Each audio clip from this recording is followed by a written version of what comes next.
A very warm welcome to everyone. I'm Sagarika Chakraborty, and today I have a very distinguished guest with me, one that needs no introduction. We have Mrs. Usha Uthup. Welcome, ma'am. Hi, namaskar, namaskaram, sat sri akal, salam alaikum. Always wonderful to be with you, really. And it's just such an eye-opener for me to come to the studios here in Republic. It's really, really amazing. Thank you for having me. We're glad to have you here, ma'am. Tell me this. How does a singer stay relevant through several eras? Well, I've been saying that all through my life, yeah, at different parts of my career, from say 1969 to about 80, I kept saying one thing, and then one would imagine that one would, change your story.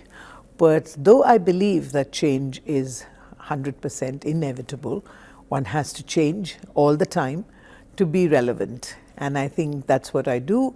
I reconstruct, rethink, rediscover, reinvent all the music that I'm doing. Because even today, after singing for so many years, 55 years, 56 years, people still want me to sing the same songs. So, even though I keep adding new songs, they want to listen to the old ones. No matter what happens, they want to listen to Doston Se Pyar Kiya or Ramba Ho or Jambalaya or, the old songs, love story. And so the only way to do it for me, especially for me, this is what I have discovered, or shall I say this is what I've invented for myself. See what you can do which is new, which keeps you relevant. Because if you cannot change, and if you cannot move along with time, then you stay back.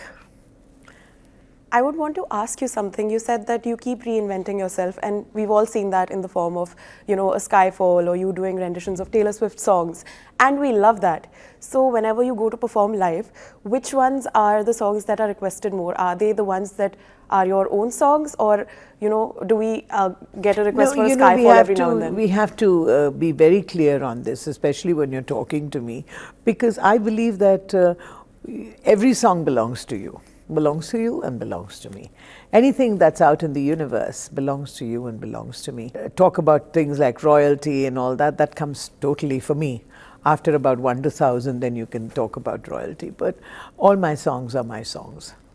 So, for me, when you say, do they want to listen to more of my songs, or do they want to listen to Skyfall or Flowers, I would say that if you say that Shaan is my song, or if you say that Hari Om Hari is my song, then they definitely want to listen to it. There's no show without Kali Teri Gut Te Paranda Tera Lalni. If there is no Shaan, they don't want to listen to the show. If there is no Nakabandi, they don't want to listen. But they don't want to listen to the show if I'm not singing Skyfall either.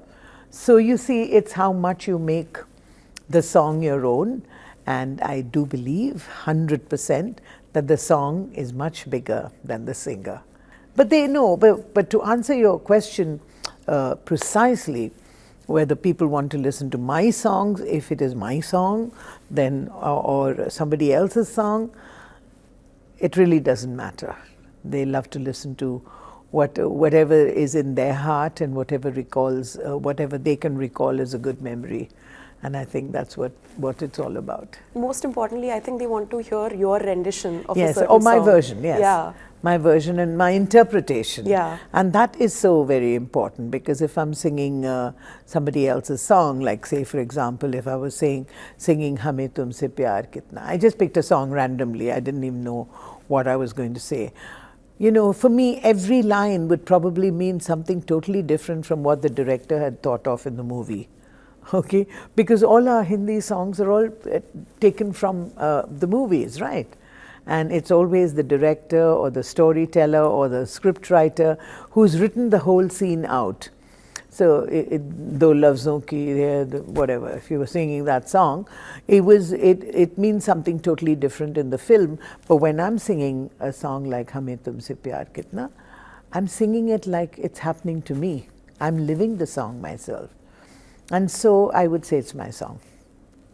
We have seen that you have started making appearances at Trinkas again, you know, the place where you started your journey from. Correct. As part of the Make Kolkata Great Again Yes. campaign. Oh, that was superb. With Meghdut Roy Chaudhary, right? So, tell me this, was there a difference in the kind of audience that used to come to Trinkas back then and now versus, you know, what are the kind of songs that they want to hear now and what were the kind of songs they wanted to hear then? That is something also I'd love to share with you. Yeah. Is the fact that, you know, most of the changes in the audiences are really quite cosmetic and only cosmetic, because the heart still beats the same way and your thoughts are still quite the same way.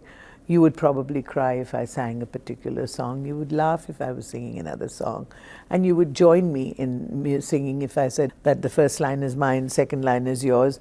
I know for sure that I would say, Ek main aur ek tu.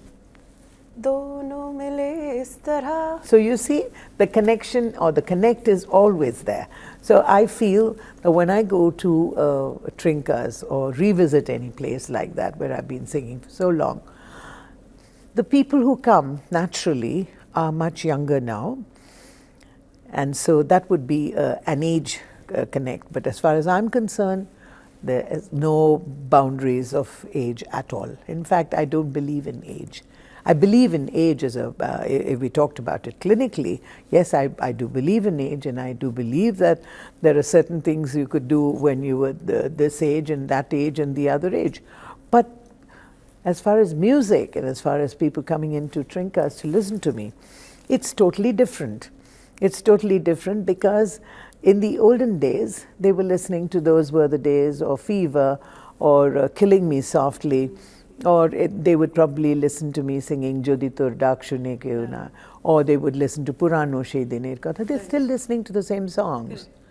But they're wearing different clothes, the makeup is different, the way the men used to wear suits and, you know, come dressed in those days, and the ladies in their chiffon and beautiful silk saris and coiffed hair and, you know, stiletto heels. Now it's all different. Now everybody's wearing jeans, or, you know, they're wearing casual wear to Trinkas, or nowadays you would probably see more girls and boys having a good time drinking and, you know, enjoying themselves. And it's different. It's cosmetic.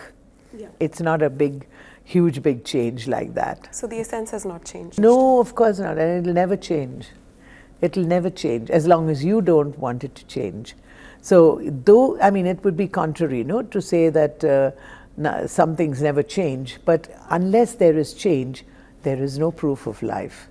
Change is the biggest proof of life. So if I was singing, say for example, those were the days, my friend, I thought they'd never end. When I was singing it when I was, say, 25 or 30 years old, what was those were the days? I mean, those were the days those were the days, you know. Do you understand what I mean? Yeah. Whereas if I sing it today, I could really relate to saying, those were the days, my friend, we thought they'd never end. You know, it has so much more meaning, and the way you interpreted the whole thing is totally different. Because you've lived it all and you are living it every day. So even if you take a song like Dekhana, Hai Re Sochana, I mean, in those days it was that moment. Today it is this moment, and the song is still the same. That's why I say the song is much bigger than the singer. Absolutely.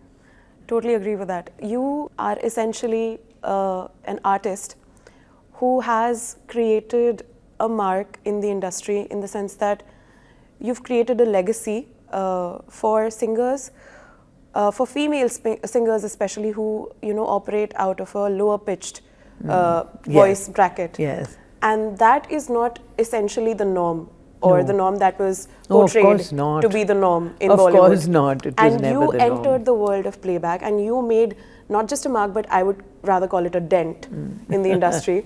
And that is a Usha Uthup-sized dent that people have in their hearts. Yeah. Because every time you sing any of your Bollywood songs, people know you, they recognize you, they cherish that song, they hold it very close to their hearts. So you've essentially started the trend of relatively lower pitched singers. Sure.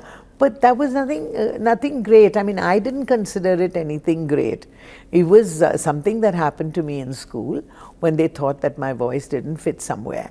And I didn't think of it as something very, oh, such a big thing that, you know, I started the trend or something like that. But now when I think about it in retrospect, I mean, seeing someone like you who's so much younger than I, and you can see this like a textbook, right? And you turn the pages, or you turn the pages in front, forward or backward, and you will see that it is a trend. Okay, but I didn't think of it as a trend, or that I was doing something great or something out of the box or anything like that. But yes, when I think about it now, in retrospect, there were hardly any people who, in Bollywood, who were, anybody who had to sing in my voice had to be the bad girl in the movie. Or the item girl. Facts. So I would definitely say that I'm the original item girl. Yeah. You broke barriers. Yes. And it was fun because, it was more fun because I didn't do it consciously, if you know what I mean. Yeah. It just so happened that these were the only clothes I knew, a sari and a blouse, and you know, this was the only way I knew to dress. I come from a very middle class background, and so I guess those values stayed with me.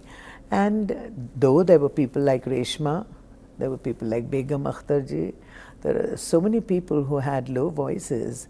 I mean, Kishori Amonkar, so many singers you can name.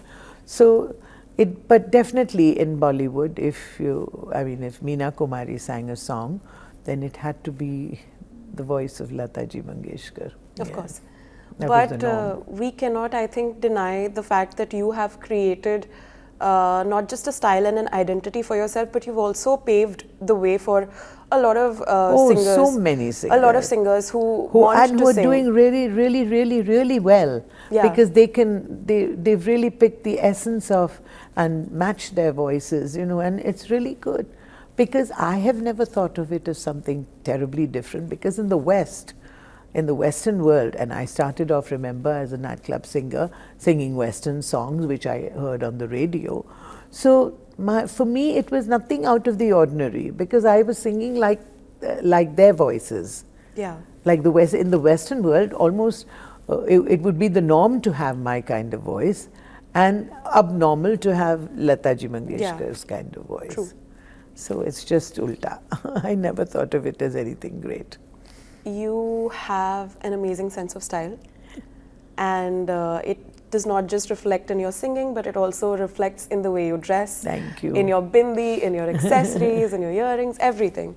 So how important do you think an artist's sense of style is in terms of how it defines them, other than their craft, of course, because we know that how an artist dresses also goes on to define them. Oh yes, definitely. I mean, I don't think my audiences now would ever be able to accept me in anything but a sari. Even a slight change in my, in the accessories or my bindi or something, if I'm not wearing a bindi one day. I mean, there are many people who take it as a proprietary air, you know, to come and tell me and say, hey, where's your bindi? You haven't worn your bindi, or why haven't you got your flowers? So even if you're doing a morning flight like 6 o'clock in the morning, where would I get flowers from, okay? But still they'll ask, and you know, they'll say, bindi ta kota hai, you didn't wear your bindi. And so it is a part of my style. And I've got caught in that web which I made myself. I can't dream of wearing anything else now, or turning out the way I do this way. But I don't take great efforts to do it. I mean, I don't go shopping specially to do this kind of thing, or, you know, buy. But what I have done definitely are my sneakers, which are different. Yeah. And I do the Kanjivaram sneakers, Of which course. is nice. And that's different. So that's added on now to my Ensemble. ensembles, right? Yes. Yeah. So, and oh, my bangles, they're lovely, aren't Yes, they are amazing. Matching They're so gorgeous, well. matching with the sari that too. Yeah, of course, that has to match. Yeah. But it takes me 2 minutes, not even 2 minutes to match my bangles. Yeah. I'm very quick with that. You know, in fact, coming back to your bindi, which has been a hot topic for discussion for ages now, My mom actually started wearing a big bindi because of you. Really, there are so Yes. many. There were many people like that, and they used to call us Bindi sisters. There was a much senior to me, friendly person, lovely, graceful human being, Margaret Alva, and Okay. she used to wear a big bindi, and there are many people who wear big bindis, and You started the trend. well. See, you've been a trendsetter for a lot of things. For a lot of things, yes. Yeah. I also wear very mismatched blouses sometimes, which just go beautifully with the audience. But I think it's the way in which you express. Carry and the way in which Yeah, you carry it's yourself. a form of expression essentially for And you. I have absolutely not this much of moha, not this much of a wish to have branded items. I want the items all to be branded by you or me. You know what I mean? Yeah. Like, I really have no ichha. Or Right. what is the right word for moha? I don't know in English. Desire. I don't have that kind of feeling that I have to have an LV or a Christian Dior or something like that. I'm quite happy with sometimes 500 rupee pouch bag or something like that.